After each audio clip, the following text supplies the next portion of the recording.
All right, diving right in today. We're looking at fitness progress tracking. Ooh, good one. Yeah, you know a ton about this, right? Oh, yeah, tons. Yeah. You actually sent me 3 articles. I dug through those. So we've got like classic techniques, some really advanced tech, all sorts of stuff. That's awesome. And that's why we're doing a whole deep dive on this. Right, So we're not just talking about stepping on a scale. No. We want to figure out, like, how strong are we getting? How's our endurance? Uh-huh. What's happening with our body composition? Yeah, all that. The whole picture. The whole picture, exactly. Cool. Are you ready for this? Oh, yeah, totally. Ah. It's actually really cool because you can see how different things you're doing affect your body. Like you start seeing these patterns. Oh, interesting. Yeah, so like certain workouts, you're like, whoa, that one made a difference. Or the food choices you make, how they impact your energy. Wow, okay. It goes way beyond like what that number is on the scale. So it's almost like your own personal experiment then, right? Exactly. The more you track, the more you learn about what works for you. Yeah, exactly. Okay. I like that. I'm intrigued. But before we get too far, let's take a step back. Sure. Why is tracking even important? Okay, imagine working out and eating well, but having zero idea if it's actually doing anything. Oh, that would be so frustrating. Super frustrating, right? So tracking, it gives you that feedback. Oh, okay. It keeps you motivated. It shows you what's working. And if something needs tweaking, you'll know, especially when you're just starting out. Those early wins, Yeah, huge for your mindset. totally. It's like proof you're doing something right. Now, one of the articles mentioned this whole beyond the scale idea. Right. Why is that so important? Because that scale, it's only a tiny piece of the puzzle. Really? You could be losing fat and gaining muscle at the same time. Oh, wow. Scale wouldn't budge, but your clothes fit differently. You feel stronger. Those are victories. Okay, so what are some of those other things that we can be tracking then? The articles mention body measurements. So what exactly should we be measuring? So weight is one, but there's more, like measuring around your waist and hips. Oh, okay. Yeah, and get this, your waist to hip ratio can be a better sign of health risks than even your BMI. Really? I didn't know that. Why is that? It's all about where your body stores fat.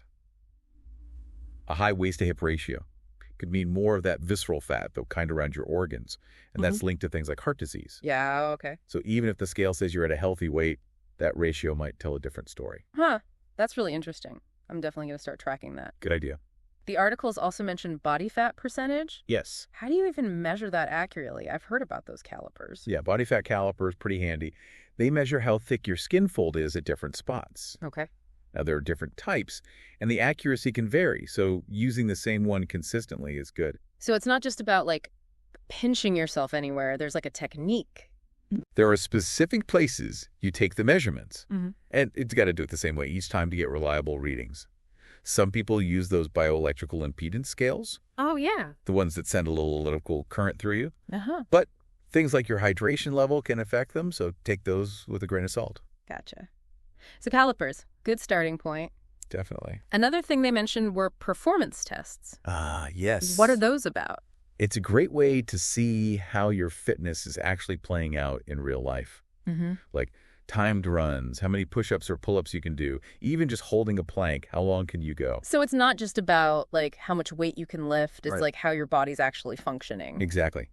There's a thing called a squat test. Mm. It's super simple, but tells you a lot. It looks at lower body strength, stability, and mobility all in one go. Okay, I'm curious now. How does the squat test work? Oh, it's easy. You stand with your feet shoulder width apart, squat down as low as you can while keeping good form. That means keeping your back straight, core tight, knees over your toes. Why is the form so important? Because if your form's off, you're not using the right muscles, and you could get hurt. Plus, good form helps you move better, generate more power. Okay, that makes sense. So you do the squat test before you start a workout program, and then again after a few weeks to see how your depth and form have changed. You got it. It's amazing how you can actually feel the difference in your strength and mobility. I bet. Those performance gains, that's got to be motivating. Big time. It's like, wow, my body can do this now. Okay, I'm putting that on my to-do list. What about fitness journals? Do those really help? Oh, they can be super insightful, especially if you go beyond just jotting down the exercises. Oh, okay. Like write down everything, Yeah. sets, reps, the weights, how long you rested, even how you felt. So it's like you're having this conversation with your body, noting every little thing. How did you feel during that workout? Yes. It helps you get in tune with your body and understand how things like sleep, stress, even what you eat affect your workout. That's really interesting. You might notice patterns you wouldn't have otherwise. Speaking of, we can't forget technology. Fitness trackers. Seems like everybody's got one these days. For good reason. They make tracking steps, calories, heart rate. So easy. Some even track sleep, which ties into fitness more than people think. I've actually been meaning to try sleep tracking. What's the connection with fitness, though? When you don't sleep enough, your workouts take a hit. Less energy, slower recovery, you're more likely to get injured. Oh, wow. Plus, sleep is huge for your hormones, which affect everything from muscle growth to fat loss. So getting enough sleep is like a secret weapon for fitness success. You could say that. Okay, I'm convinced sleep tracking it is. The articles also mentioned these continuous glucose monitors, CGMs. I'm not familiar with those. What are they all about? They're pretty neat. They constantly track your blood sugar, so you can see how your food and exercise affect your metabolism all day and night. So it's more than just counting calories. It's about understanding how your body processes them. Exactly. Some people find them super helpful for figuring out how different foods impact their energy and cravings. That is fascinating. It's like a real-time look at how your body's reacting to what you eat. Exactly. And there are companies like NutriSense that have programs using CGMs plus expert guidance. So they help you make sense of the data and tweak your diet and exercise plan based on what you're seeing. Yep, it can be a really powerful tool for personalized coaching. That makes a lot of sense. Okay, CGMs. Definitely going to look into those. One last tracking method I wanted to touch on: progress photos. Oh yeah, good one. Why are those so helpful? Visual motivation is powerful. Seeing those changes in your body, it's different from just a number on a scale. Yeah. You might see muscle definition you didn't even realize you had, or how much better your clothes fit. So it's capturing those changes that might not be super obvious on the scale or even just looking in the mirror. Exactly. Okay. So we've got body measurements, performance tests, fitness journals, all this tech like trackers and CGMs and progress photos. That's a lot. How do we know what's best? That's the cool part. It's personal. No one size fits all for tracking. It's about trying things out and seeing what clicks for you, what gives you the best info. So it's not about finding the perfect method. Right. It's about finding what fits your goals, your life. Exactly. That makes a lot of sense. Now, essential tips for success with tracking. Consistency has got to be key. Right. Yeah. Oh, absolutely. You got to use the same tools, same methods, same timing if you want to compare things accurately over time. Like comparing apples to apples. Exactly. And since there's no magic bullet when it comes to tracking, using multiple methods can give you a way more complete picture. It's like putting together a puzzle. Each method adds a piece. Ooh, I like that analogy. Right. And speaking of the puzzle coming together, let's talk about those non-scale victories. What are some examples?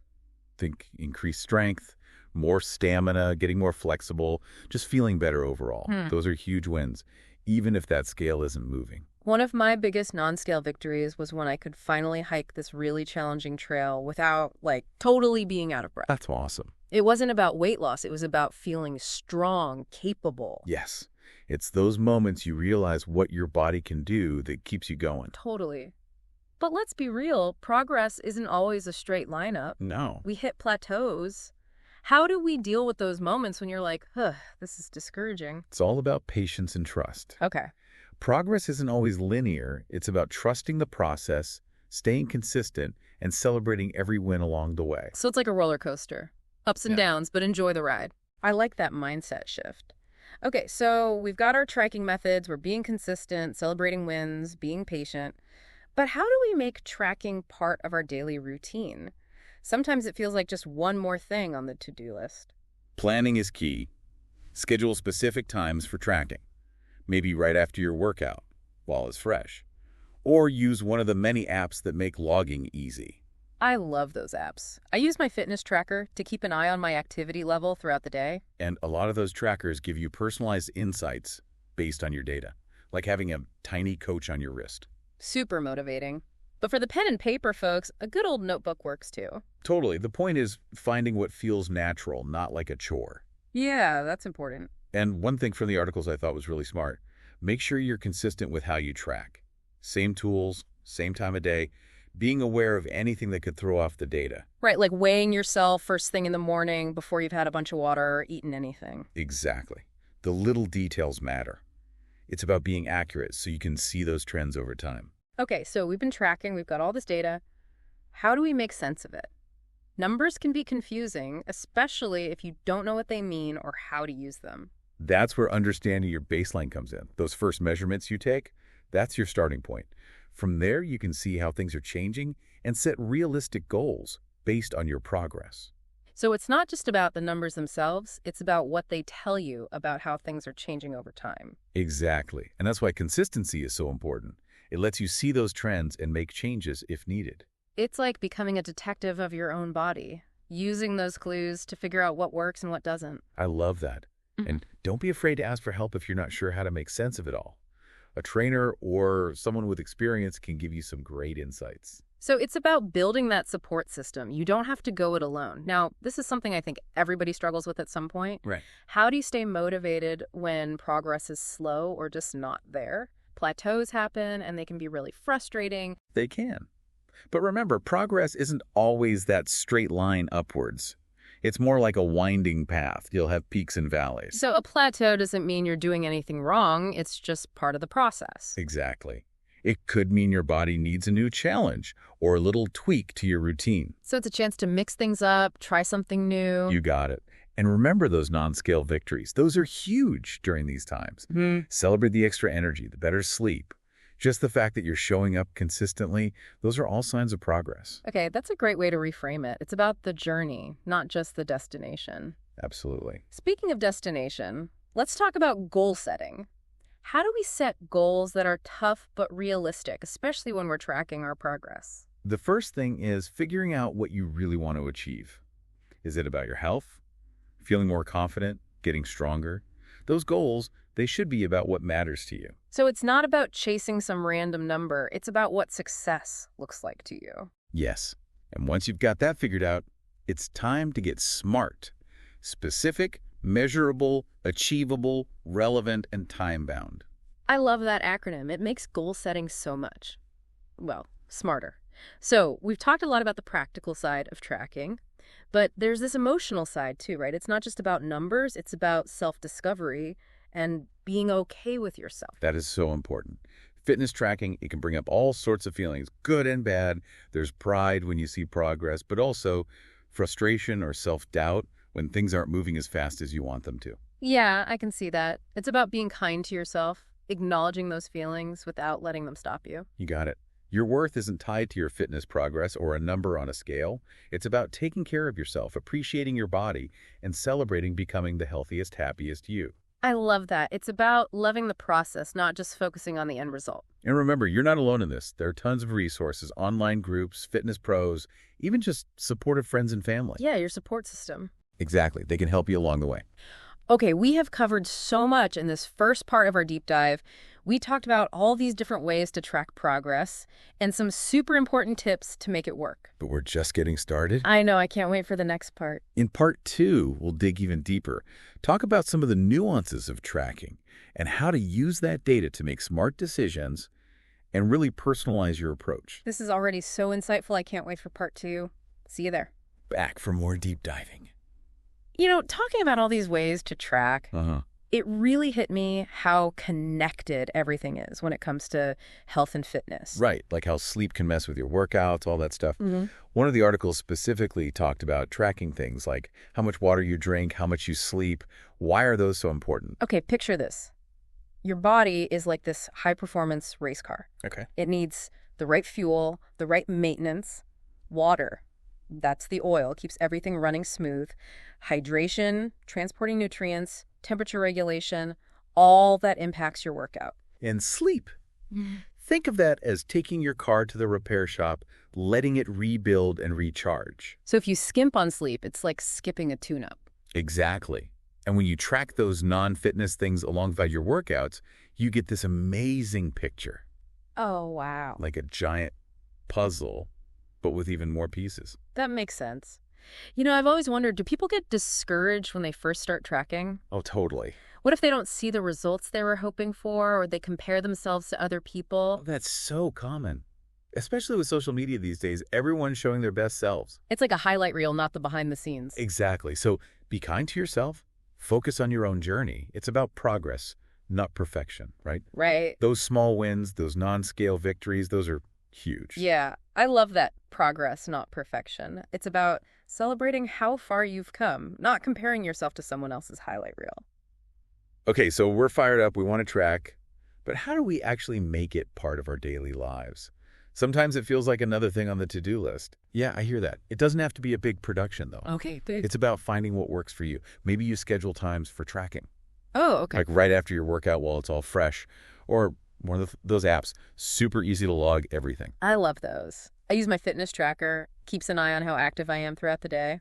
And a lot of trackers give you personalized feedback based on your data, like having a virtual coach right there. That's super cool, super motivating. But, for people who prefer pen and paper, Yeah. old school notebook works just fine too. Key is finding something that feels natural. Totally agree. Don't make it a chore. And this is something that articles mentioned. Be consistent in how you track. Same tools, same time of day. Be mindful of anything that might skew your data. Right, like weighing yourself first thing in the morning, empty stomach, all that. Exactly. Those details matter. You want accuracy to see those trends over time. Okay, so we've been tracking, got all this data. How do we make sense of it all? Numbers can be confusing, especially if you're not sure what they even mean or what to do with them. Right. That's where knowing your baseline helps. Those first measurements you take, that's your starting point. From there, you can see what's changing, set goals based on your progress. So it's not just about the numbers themselves, it's about what they tell you about how things are changing over time. Exactly, which is why being consistent is so important. It helps you see those trends, make adjustments if needed. It's like you become a detective for your own body, right? You're piecing together these clues. Oh, I love that. You figure out what works, what doesn't. Exactly. And hey, don't be afraid to ask for help if you're confused. A trainer or someone who knows their stuff, they can offer some good advice. So it's about that support system. You don't have to figure it all out alone. Now, this is something I think we all hit at some point. How do you stay motivated when progress is slow or just not happening? Those plateaus, they can be so discouraging. Absolutely. But remember, progress doesn't always go straight up. It's more of a winding path. Ups and downs, peaks and valleys. So a plateau doesn't mean you're messing up. It's part of the process. Exactly. Maybe your body needs a new challenge or a little change in your routine. So it's actually a chance to mix things up a bit. Exactly. And those non-scale victories we talked about, super important here. Celebrate the extra energy, better sleep. Just the fact that you're showing up consistently, those are all progress, even if the scale's stubborn. I like that. It's a way to reframe things. It's the journey, not just the destination. I love that. Speaking of destination, let's talk goals. How do we set goals that are tough but also realistic, especially when we're tracking everything? First, figure out what you really want. Is it about your health? Feeling more confident? Getting stronger? Your goals should be about what's important to you. So not some random number. It's about what success looks like to you personally. Exactly.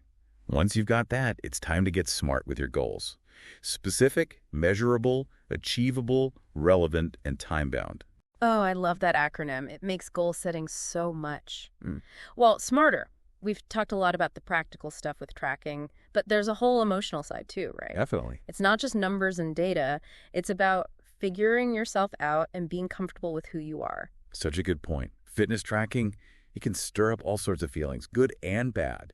You get that pride when you see results, but also frustration, self-doubt when things aren't moving as fast as you want. Right, it makes sense. So it's about being kind to yourself, recognizing those feelings without letting them take over. Exactly. Your worth is not a number on a scale. It's about taking care of yourself, appreciating your body, celebrating the journey of becoming the healthiest, happiest you. That's a great way to put it. It's about loving the process, not just fixating on the end result. And remember, you don't have to go through this alone. Tons of resources out there. Online groups, fitness pros, even just your friends and family who support you. That's your support system. Exactly. They can help you along the way. Okay, we have covered so much in this part of our deep dive. Non-fitness tracking, the emotional side of things, staying motivated when it gets tough, those SMART goals. We've covered a lot, but there's more. I know, I'm ready. In part 3, we're going to explore mindset, how to find inspiration and support, and ultimately, how to use all of this to create a fitness journey that's truly fulfilling and something you can stick with. Oh, part 3, here we come. See you there. And we're back for the final stretch of our fitness progress tracking deep dive. It's been quite a journey, right? Thinking back to what we talked about last time, the emotional side of things, I realized just how much our mindset impacts all this. It really is everything. It's about approaching fitness and tracking with that positive attitude, that growth mindset. Because it's easy to get discouraged, especially when you hit those plateaus. Totally. That's where the growth mindset really shines. It's about viewing those challenges not as setbacks, but chances to learn. Right. So instead of getting down on yourself, you're like, okay, what can I learn from this? How can I switch things up? Exactly. And it's not just about telling yourself it'll be okay. It's about actually doing something. Look at that plateau, try to figure out what's causing it, then experiment. Be proactive. Don't just sit there in the rut. That's where the tracking comes in handy, doesn't it? The data can give you hints about what needs to change. Absolutely. Tracking is not just about watching the numbers. It's about understanding why you're getting those numbers. Like we said before, it's like detective work. Oh, I love that analogy. So we're like detectives for our own bodies. Use the data, solve the case of how to reach our goals. But for someone just starting out with tracking, it can be a bit much. Where do you even begin? One thing that can be super helpful is finding some inspiration and support. Surround yourself with people who are on the same path. Could be online communities, fitness groups, even just friends and family who get it. Find your tribe. The people who understand, who will cheer you on and help you stay accountable. Exactly. And don't underestimate the power of learning from what others have gone through. Read success stories, listen to podcasts like this one, connect with those fitness experts who can give you some guidance. Oh, so much knowledge out there. Tap into it, see what clicks for you. You know, we've mentioned non-scale victories a few times now. Why are they so important to acknowledge? Because they remind us that progress isn't just about a number. It's about how you feel, how your clothes fit, the energy you have, the things you can now do that you couldn't before. It's about the whole picture. Exactly. Those wins keep you going, especially when things get rough. Yeah. They're the building blocks for a healthier, happier you. Love that. Okay. As we wrap up this deep dive, one last thought. We've talked about how to track, but the big question is why? Why do this at all? What's the real goal? Powerful question. Is it about being healthier, feeling more confident, just enjoying the journey of becoming the best you? Connecting with that why, that's what gives it all meaning. It's your guiding star. Once you're clear on the why, the how becomes so much easier. Beautifully put. Remember, fitness tracking is more than just numbers. It's about self-discovery, growth, empowerment. Enjoy the journey, celebrate those victories, and never stop exploring what you're capable of. Thank you so much for joining us on this deep dive. I hope you're feeling inspired to take your fitness to the next level. Remember, no matter where you are in your path, you've got this. Keep tracking, keep learning, keep shining.